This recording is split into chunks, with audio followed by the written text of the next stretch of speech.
I don't want to have guns in classrooms, although in some cases teachers should have guns in classrooms, frankly, because teachers are, things that are going on in our schools are unbelievable. You look at some of our schools, unbelievable what's going on. But I'm not advocating guns in classroom. But remember, in some cases, and a lot of people have made this case, teachers should be able to have guns. Trained teachers should be able to have guns in classrooms. He's done it again. Donald Trump has flipped on an issue that many Americans see as a true window to the soul of those who seek to become president, the emotional and searing debate over gun control. A book that Trump wrote in the year 2000 entitled The America We Deserve went hard after Republicans who, quote, walk the NRA line and refuse even limited restrictions, unquote. But on his website right now, the presumptive GOP candidate is against any type of ban, period, end of story. This weekend, he sent another mysterious and flipping assertion about guns, stating, quote, I don't want to have guns in classrooms, unquote, then seconds later amending that to include the possibility of teachers being armed.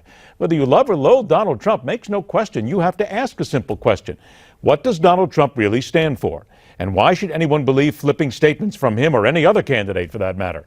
If you have a salient comment on this, get in line now, 1-877-NEWSMAX. For the moment, let's bring into the discussion nationally syndicated columnist, veteran economist, professor of business at the University of Maryland, political commentator as well, Peter Morici joins us.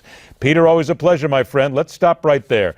Donald Trump, did he flip or did he evolve? Because quite frankly, Hillary Clinton has flipped on a tremendous amount of issues as well, certainly since Bernie Sanders got into the campaign. So which is it, flip-flopping or evolving? I think in this case, he's evolving. Guns are a tough issue. He originally said, I don't want any guns. I don't really need any guns around.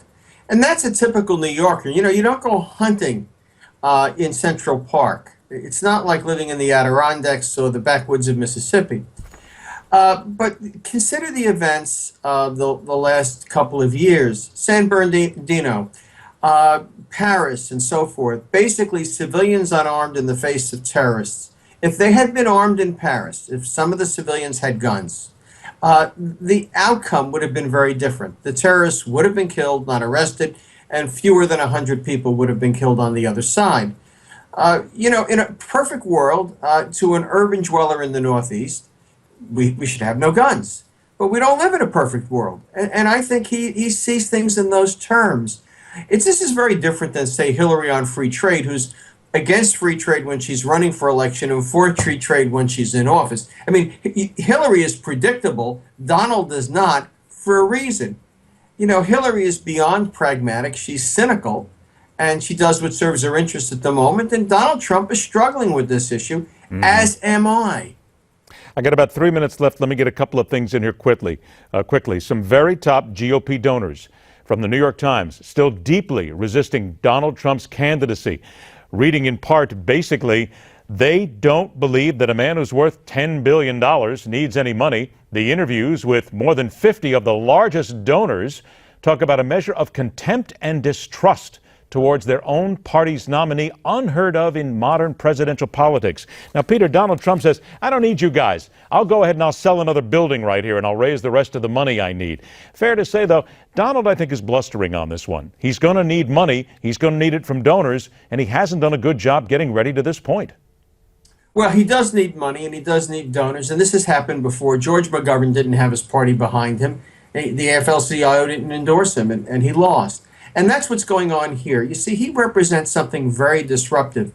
Think what you like about the differences between the Clintons and the Bushes. They're part of the same cabal that's made a lot of money off the presidency, wants to control it, and so forth. They're not getting off the fence, as is Kasich, for example, in Ohio, to endorse Trump, to release people to support him.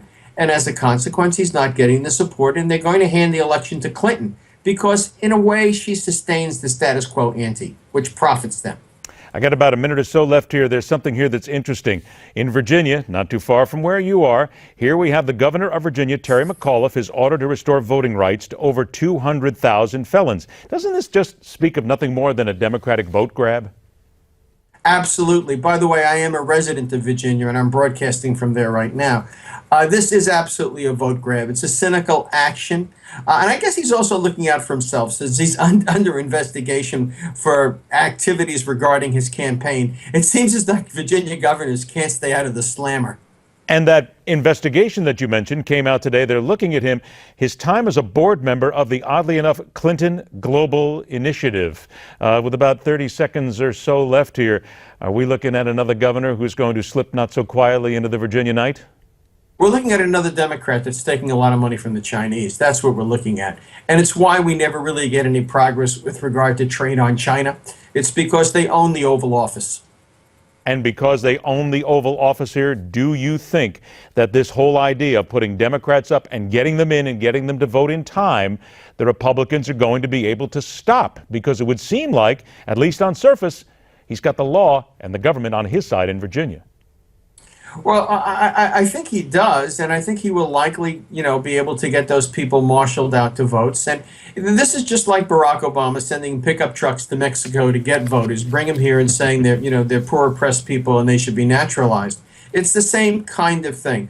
I have a fundamental problem with letting a convicted rapist vote, and that's what he would do. Peter Morici, always a pleasure, my friend. Thanks so much for joining us. We do appreciate your time.